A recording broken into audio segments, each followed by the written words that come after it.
So the next big boss event that Bethesda have been working on is called a Colossal Problem, and let me tell you, it does have some colossal problem. The event starts off in a similar manner to Scorched Earth, utilizing a nuke drop in a specific location to summon a big monster to kill.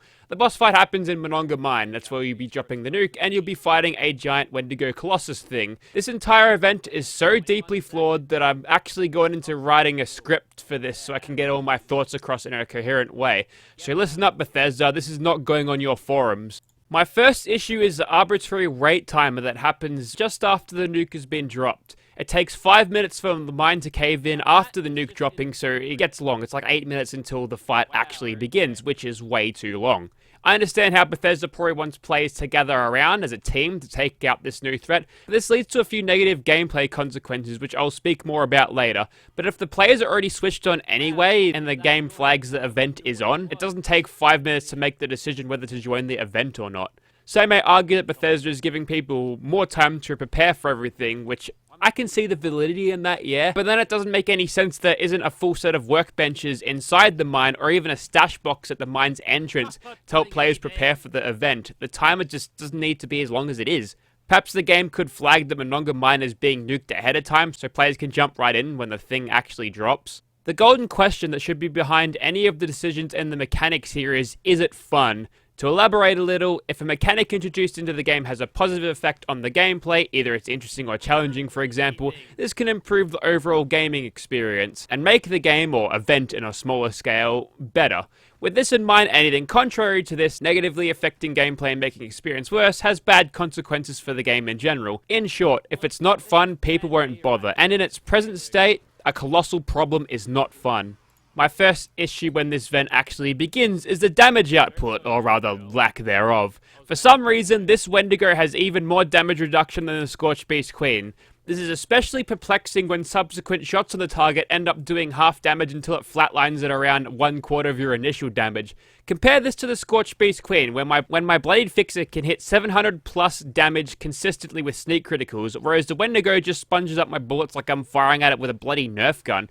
This is not fun at all, as it makes the fight more of a drain on resources than it has to be. And I get this is probably a way to make players team up and work together, but relying on the competence of randoms is never a good thing. Just look how Battlefield 5's mechanics turned out. Perhaps some might argue that having a bloodied setup might be too much for this event, but if I'm soloing things, I need the high damage output. Switching to another playstyle will just draw out the fight even longer, and trying to kill it as fast as possible anyway is just another layer of fun, trying to get speed kills on the targets just to see how fast you can kill them. And if I can't do good damage, I'm just sticking to Scorched Earth. Moving on. So when the Wendigo Colossus attacks you, chances are you'll pick up some damage over time. This in and of itself is an annoyance, but it's mostly avoidable as you can dodge its attacks. There are also hazards placed out in the arena, and when you stand near them, you'll get a little bit of damage over time. Whilst this is also irritating and makes a fight a little bit claustrophobic, it's ultimately benign in the grand scheme of things. Just avoid the green barrels and be fine.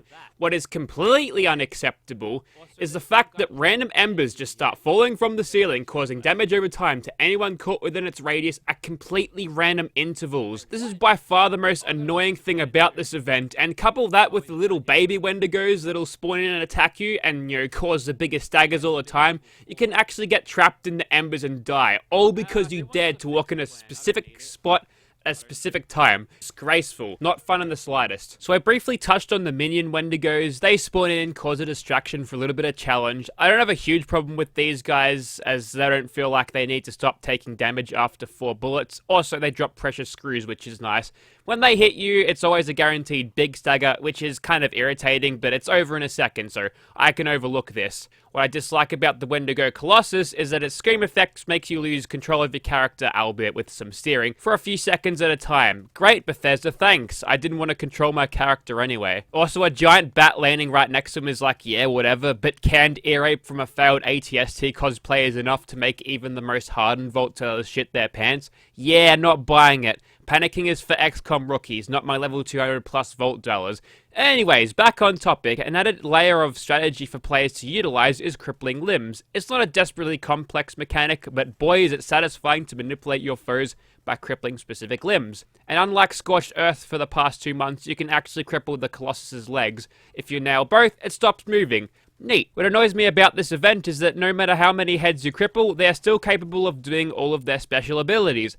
They'll still huck damage over time, Lugers at you like they've got the man flu, it'll still make you panic. The only thing that should be falling out of its mouth when I've crippled its heads are its broken teeth. Limbs do regenerate rather quickly though, so it's not like crippling will make it a cakewalk, but injecting a little strategy is more fun than injecting 300 stim packs at the end of the day. Next, so when you finally bring the beast down, you've got about 90 seconds to book it out of the mine, which means you better hope you know where you're going. Unfortunately, the giant exit sign is hidden completely out of view for most of the arena, and believe me, you don't have much time to examine your surrounding when Captain Sectopod is stomping around making a ruckus. The game lets you know there's a special chest near the exit as well, but again, it's tucked out of the way. You'll only see it when you're right next to the exit. I feel like there hasn't been a lot of thought in the placement of these objects at all. I might be retarded though, because it took me several tries to find it. So with all this bitching and moaning about an event not yet released, it's time to turn some of this into constructive criticism. Firstly, let me have my damage. I don't care if you gotta give the damage resistance of a Scorch Beast Queen or two. I just feel cheated when my bloodied fixer does less than 50 damage.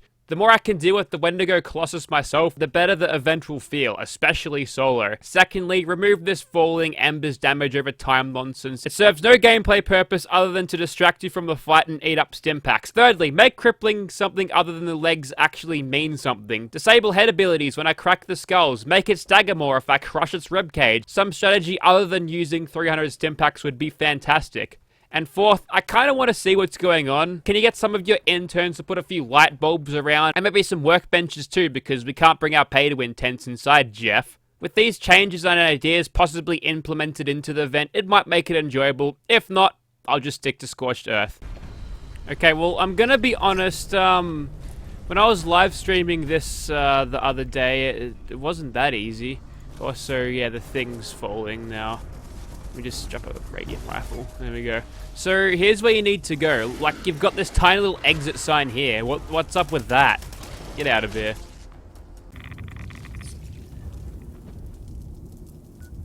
Also, pro tip, make sure you just nuke like the very edge of it. It still activates the event like Scorched Earth, but if you get killed on the way out or you're forced out the front door, you can easily run to where it doesn't irradiate you to death without using too much right away.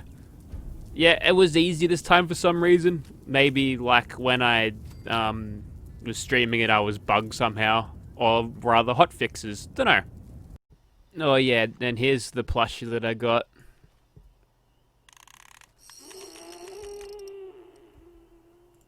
That's what it does. It serves no gameplay purpose to distract you. Fuck. This is why I don't script. Can't read. I'm actually retarded. It serves no gameplay purpose other than to distract you from the fight and eat up stim packs. Nailed it.